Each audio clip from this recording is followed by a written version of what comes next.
ছোৱালী হৈ জন্ম লৈছা যেতিয়া নিজৰ মাৰ ঘৰতে কামখিনি শিকি লোৱা, নহ'লে বেলেগ ঘৰলৈ গ'লে আগ দুৱাৰেদি সুমিয়াই পিছ দুৱাৰেদি উলিয়াই দিব। এই কথাষাৰ চাগে বেছিভাগ ছোৱালীয়ে বেলেগৰ মুখেৰেদি শুনিবলৈ পায়, নহয় জানো? কিন্তু মই ভাবোঁ বেলেগ ঘৰলৈ যাম বুলিয়ে নহয়, আচলতে নিজৰ কৰিবলগীয়া কামখিনি নিজে কৰি ল'ব লাগে।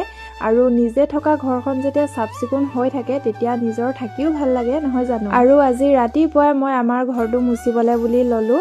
যিহেতু মাটিৰ ঘৰ, সেইটো কাৰণে মানে সোনকালে লেতেৰা হৈ যায় যে, সেইটো কাৰণে সোনকালে মুচিবই লগা হৈ যায়। আমাৰ চোতালখন সাৰি পেলাই পাতবিলাক মানে ইয়াতে জমা কৰি থোৱা আছিলে, আৰু চাওকচোন ইমান গাল মানে পাত জমা হৈ গ'ল।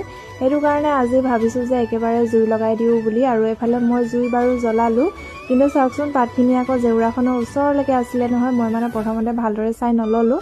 তাৰপাছতে মানে জুইকুৰা আকৌ ডাঙৰকৈ জ্বলি গ'ল নহয়। যিহেতু পাতখিনি শুকান হয়, সেইটো কাৰণে মানে সোনকালে জুইকুৰা জ্বলিয়ে যায়। তাতে আকৌ জেউৰাখনো পচা নহয়, সেইটো কাৰণে মোৰ মানে ভয়ে লাগি গৈছিলে। মই বাৰু খৰধৰকৈ পাতখিনি বাৰু অকণমান আঁতৰাই দিলোঁ, তাৰপিছতে ধুনীয়াকৈ জুইকুৰাও জ্বলাই দিলোঁ। আৰু আজি ভাবিছোঁ যে আমাৰ হাঁহৰ গঁৰালটো অকণমান চাফা কৰি দিওঁ বুলি। ধুনীয়াকৈ মানে মই প্ৰথমতে ঝাৰু মাৰি ল'লোঁ, তাৰপাছতে এইফালে বিলঙনি ছিঙি ল'লোঁ। ভাবিছোঁ যে আজি মানে জুই জ্বলাই দিওঁ বুলি, যিহেতু গঁৰালটোৰ ভিতৰত মানে বহুত বেছি মহ জমা হৈ গৈছে, সেইটো কাৰণে।